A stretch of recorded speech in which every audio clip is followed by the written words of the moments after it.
Great. Welcome and thank you for watching our program Connecting Communities with Giovanni Mata. Buenos días. Bienvenidos a Conectando Comunidades con Giovanni Mata. It's always a pleasure to have you here, and today is June the 6th of 2014. We thank you for all the time that you spend with us and watching our program. We hope that you have enjoyed all of our guests. We hope that you have enjoyed all of our topics that we have discussed here at this program. And of course, we always want to start by thanking Blue Chip Marketing for this wonderful opportunity, and always reminding you that if you ever need marketing resources, there is no better option than Blue Chip Marketing.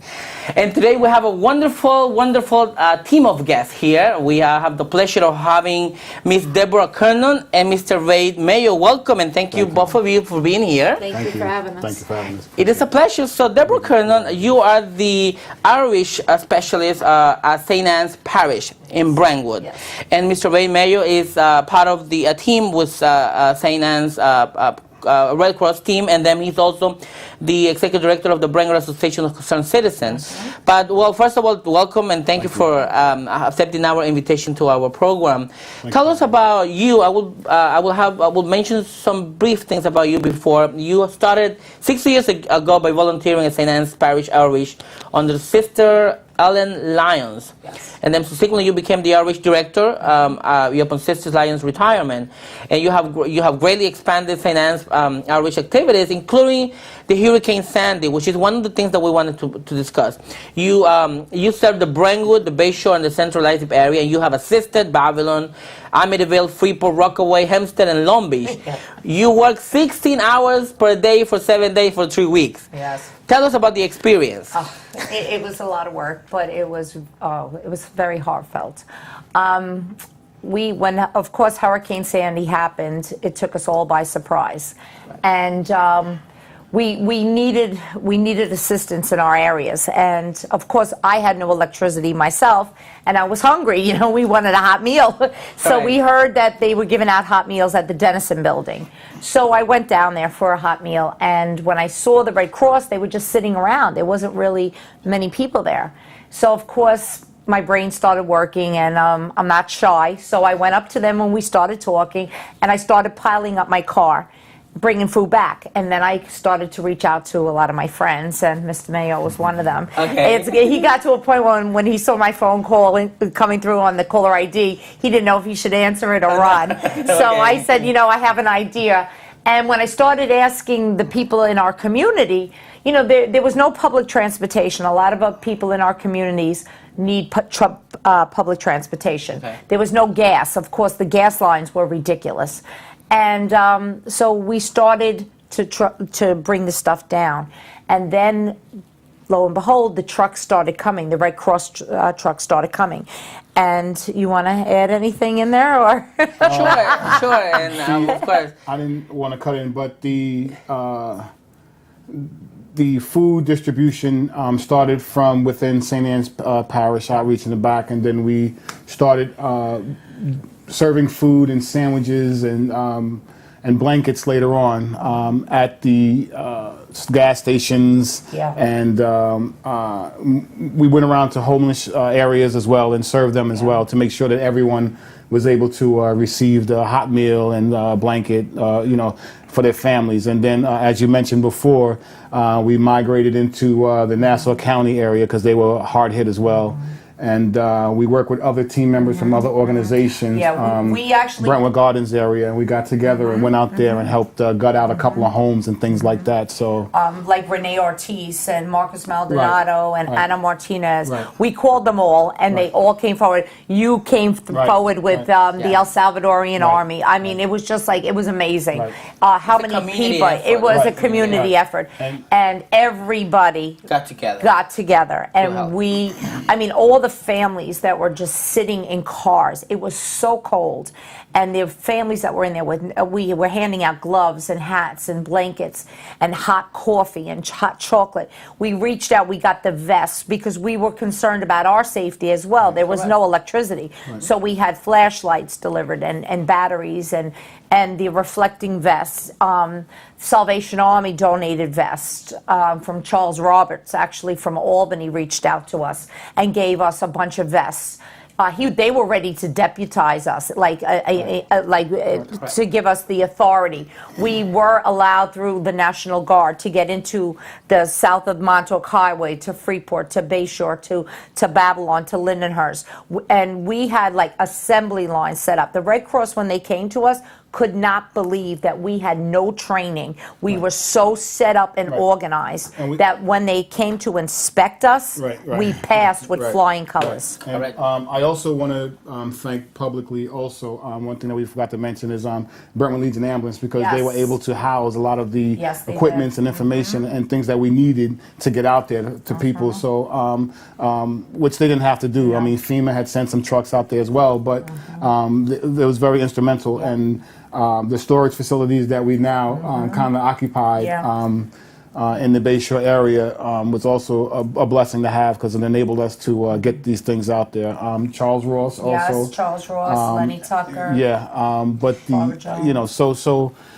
it was definitely a community effort to help and get these services and storage completed and to get out there to people who really needed it. Correct, and it's good to realize that this was an emergency. Yeah, it was. So, you know, even though they may have some preparedness before, you never really know what is actually going to happen after, because you don't know the damage, you don't know what streets are accessible to go through, you don't know where it's going to be a flooding, you know where was the trees falling. So, I have heard that you were able to serve 16,000 families. Yeah. We actually did the totals after we were done. It was actually a little over 17,000 that we were able to with help. all of the efforts throughout really Long Island and part of Queens, because you have the Rockaways here with and which that's we what also we went. did. We were able to see. The problem with Sandy was nobody. Of course, we weren't prepared, but we had to wait for the supplies to get to us, and we basically got caught with our pants down. You know, we had nothing. So now we're not going to ever let that happen again. So we're working now, because it is now hurricane season. We are trying to be ready for it. So we're trying to hold on to a storage right now. We're working with our local senators, and we do have a storage space right now that we're trying to maintain. It's kind of like a little bit of a battle within some people, but we are trying to maintain this because it is a perfect place. The Red Cross has even said that it's very accessible. It's right on the branch, you know, a train line that's very good. So it's very good. And that is, of course, the main purpose of us explaining to the people and to the audience, you know, that this is hurricane season here again. Yes, it is. And that we may be hit by a hurricane, we may not. You know, but at least we're ready. Yes. And we're ready, and, you know, to avoid and prevent, you know, at least life lost, you know, that we can have, and protect the people that will be actually affected by electricity, by gas. We're still dealing with people that are not in their homes from Sandy. I mean, look at Katrina. I mean, it's still the same, you know. Mother Nature is a powerful thing. But it was so beautiful how none of us got paid for that. Right. Correct. We're still not getting it. Yes. But we're all volunteers. But, you know, we all have hearts. And we all came together. Not one person complained. Not one person said, you know, oh, I can't. It's what could I do, where, when, and how. And really doing it. And it was just an amazing, I mean, it was like 17, 18 hours nonstop. A lot of us didn't have electricity. We didn't have hot water. But we didn't even question it. We just did what we had to do. Well, there was no warm in the house, but there was a warm of effort. Yes, exactly. Brentwood, you know, there's a lot of negativity about Brentwood, but we live and work there, and we love our community, and there's good people there, and we fight every day for that community, and we're not going to stop. The Red Cross when the blankets and they came in the food temperatures, and they investigated and made sure that everything was up to par and code. They were very, like Deborah said before, they were very impressed of what was done, and we had no training at all with that. None. So, and then to distribute all of these blankets and necessities, flashlights and work gloves. They buy work gloves and everything. Yeah. So Shoes, all of that, boots, we everything. made sure and got out there to families that were in need. And it was heartbreaking to see some of these families lose their homes. It's no And being joke. and being on the weather, you know, I mean, there was no electricity, Yeah, they had no heat, nothing. and they had children. I remember one family came and they went to a church, they went to somewhere else to stay and to stay warm because they would stay in the car, like you said. Well, but there was no gas either. They couldn't get gas. The local laundromats were staying open 24 hours a day to house the families because there was no heat. And remember, right after Sandy, we got walloped with that storm. Correct. And you know, this is where they were living. They were living in these laundromats, and we were delivering twice a day. Lunch and to hot meals, lunch and dinner. We had St. Anne's Gardens. The seniors had no heat, nothing. We were delivering them. That was over 80 residents alone. So we had people that were actually on assembly lines making the foods. They were backing their cars up. We had such a system that we were we couldn't believe how we were able to do it. How They people would came back up, in, yes. we'd load the food up, and they'd know where to go to deliver it. And it was a routine every day for a little over 3 weeks. We did that. Correct. Yes, I know it was like. Yeah, over 3 tons of clothes came in that we sorted and distributed. That was unbelievable. Unpredictable, right? Yes. Oh my yes. gosh! Yes. And we have to thank St. Joseph's? St. Joseph's? St. Joseph's Because they were the Convent. original. Yes, that was our The original academy. storage. That was our original yes. storage, The and we Sisters of housed St. everything Joseph's, there. yeah. We did all the sorting there. It was a nightmare, but it was all. It was the focus wasn't on us. It was the And community, the like you Suffolk said. County Police Department, Oh. they paid for, Yeah. they helped us Oh my unload gosh! tractor trailers. They watched the trailers. They- Yeah. security, the trailer. Shout out to Third Precinct. Oh yes, big shout out to the third precinct. Thank yes, you. Yes, at that time I know they were united. Yeah. But this was a community effort, Yes. and everybody put their Yep. little piece of effort to make sure that our community was protected, our community was served. Yep. And this happened. This was replicated in a lot of other places. Yes. a lot of other people lived the experience, and okay, well, that's the purpose that we have to actually have people to learn about what St. Anne's did, and what you, Ray, and Deborah were involved in leading really on this team. So now you're part of it's called the core team at the Red Cross Town of Islip. Yes, we because of this effort, we were able to get training. We have done our official training, and we are now officially the Town of Islip Red Cross disaster team for out of St. Anne's. So Okay. we are officially it. Okay. And and Ray, of course, we're all the core leaders. Okay. We do have all the volunteers ready, in case. But we do get all up-to-date training. In fact, we have another training coming up June 14th, an all-day training, Okay. which is a pilot program that our team, because of the work we did, have been picked. Okay. It's a huge grant that was just given, and we're the ones that have been picked for the pilot program. So Wonderful. Yeah. And that's good. And so will you need people to always be... We're always looking for volunteers. volunteers? Exactly. Okay. Yeah. We need names and numbers, and then we of course, if God forbid something happened, They'll be called. we would be because we can't. It takes a community. So we'll ask our viewers that you should have a pen and paper ready. We'll be giving you the number Okay, great. shortly in order for you to take note and give them a call if there is a will to help and assist St. Anne's Parish. Okay, going a little bit further after Hurricane Sandy, regarding the family whose baby Raekwon Palmer was killed in an explosion in Brentwood. Yes. I know there was a very big tragedy that happened in that community, and of course everybody felt the pain of the community. Tell us what St. Anne's and what you did for this initiative, for this issue. The parents were clients of mine, and they had come to me for some assistance, like so many people Correct. do and. We felt this because I deal a lot with a lot of the slumlords in Brentwood and the illegal housing. And unfortunately, this was a typical slumlord. It was two illegal 200-gallon propane tanks that he had moved into the home. He had put up false walls, which is very dangerous for our first responders, because when they go in, Ray is, a first responder with the Brentwood ambulance, and they go in, they're blindsided. These walls are up. They go by the blueprints of the homes, and there's no carbon monoxide. There's no fire alarms. Smoke detectors. So when this house exploded, we felt it at St. Anne's. It was like a war zone. You could feel the wave. It was like an ocean wave ripple underneath you. And I'll never forget that baby. Yeah, all right, you'll be all right. She gave me a call, and we immediately went down there. She had already, the family, or one of the families that lived there was associates of her, not associates, they were her clients. And she was kind of beaten up on the phone at that point, and was like, we got to do something. Correct. So... but at this time, you didn't know nothing about the baby yet, right? No, we did. Oh, you did already? Yeah. Yeah. Okay. Yeah. Not only, Deborah knew firsthand everything that was going on with that house.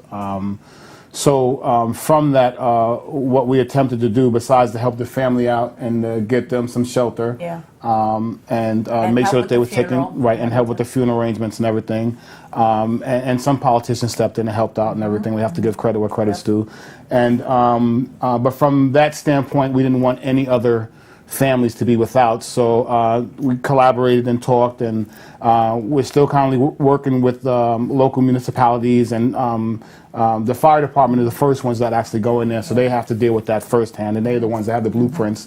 So they do the hard work, and they go in there and do that, and those are all volunteers as well. But the bottom line is these homes and these houses need to have smoke detectors and carbon monoxide alarms. So we started an initiative to install smoke detectors and fire alarms in these houses at no cost to the families. So it's still a work in progress at this time, but we need assistance and help from community leaders. The fire department has stepped up and said that they're willing to. We need to get them a letter, but we need the actual equipment. We have some left over from what we had, but we need a lot more. There are a lot of families that need these carbon monoxide and smoke detectors. So it will be helpful from the community. The landlords are not going to get them or install them. One or two is not going to be sufficient, because there's so many multifamilies in these homes. We understand that. We're talking displacement. We don't want to do that. What we need is, if there's 10 families, God forbid, or living in one home, we're working on that, and we're dealing with that. It's going to take time. What we want to do is, if we can get 5 or 10 smoke detectors or carbon monoxides in these homes, at least one is going to be left in that house. So it's some type of warning to get these people out. So we're looking for donated smoke detectors, carbon monoxides, or new with batteries, and that we can explain to them every change of back of the clock to change the battery. Is there an initiative probably them, because I've seen people probably getting it at any place, but do they really install it? Do they really put it in? Or we're doing that. So you're doing for them? Okay, you come into their homes? We're going from door to door. And making sure that they're placed in their homes. That's why we formed the Citizen Safety Initiative, because we, on our own time, are doing this. Right. The goal and the dream, of course, is to have, if possible, for the local fire departments to have their volunteers install some of these things in some of the homes, because this way they'll know what's up, and they get them installed in there, and they'll know what's going on. So that would be the best way to go about it. I have lists and lists and lists of homes that have these multi-family dwellings. I have families living in basements. That's a whole other thing. I'm working with the senators with these homes within our community. And, that's the problem, displacement. We know there's a problem. Unfortunately, it was left to go beyond, it should have been dealt with in the beginning, but now, now we have, but at least we have some type of warning for these families to get out. Because right now they don't have this. The owners of these properties don't care. They're only caring about making their pockets fatter. And sometimes in an illegal manner. Exactly. And those are the ones that we would really like to attack and go after. For those that are helping out family members or actually who have made modifications to do illegal, those are not the ones. It's the actual slumlords, quote unquote, per se, that we have the problem. This baby died. I mean, this man had so many fines against him. He was in the midst of, and 10,000, 20, he didn't care. He didn't even live in this community. He lived in Brooklyn. So for him to come out of his pocket, he did not care. He made so much money, it didn't bother him. And I don't want to go too much into detail, but some of the fines and stuff that was supposed to be completed weren't done, and there should have been some more movement made to get these things corrected. And we need our neighbors. So we need laws changed in order to get some of this done. We need our neighbors not to be afraid. If you're seeing tanks of propane and wires and cars, be concerned, be safe, because you know what, the houses next to this house were affected too. That explosion affected everybody around it. It was a big explosion. Oh yes, it was, and I remember we felt it because we were in Brentwood, and I remember all of Brentwood felt it. And that was like the third explosion. That was the second one in an 8-month period, I believe, because there was one that took place right down Brentwood Road. Right off of Brentwood Road, Correct. Okay, well now and of course thank you for all that work that you do with our community and in regards to support with the Brentwood Ambulance. But I see also that you are very active in regarding to the you quadrupled from 1,000 to 4,100 the amount of my clients, thanks to our lovely academy. Yeah, and all the cutbacks with all the government agents. From 1,000 to 4,000, 4 times. Yeah. And that's basically our parish boundaries, because we have 2 big churches. We have St. Anne's and St. Luke's. So we have to try to keep within our parish boundaries. So that's just within. Within the community, of course. Okay, and I also see that you have worked with some of the organizations, including the Brentwood Association of Concerned Citizens, the leadership towards empowerment through the empowerment and participation of these community members. Okay, I believe you are also a member of the Chamber of Commerce of Brentwood, correct? Yes, St. Anne's, St. Anne's, okay. And the DREAM Act supported the deferred action applications. Tell us about that. Well, what we do is since the DREAM Act has been trying to be passed, we're a big supporter of that, as well as the Sisters of St. Joseph's. We try to encourage, the kids. The kids,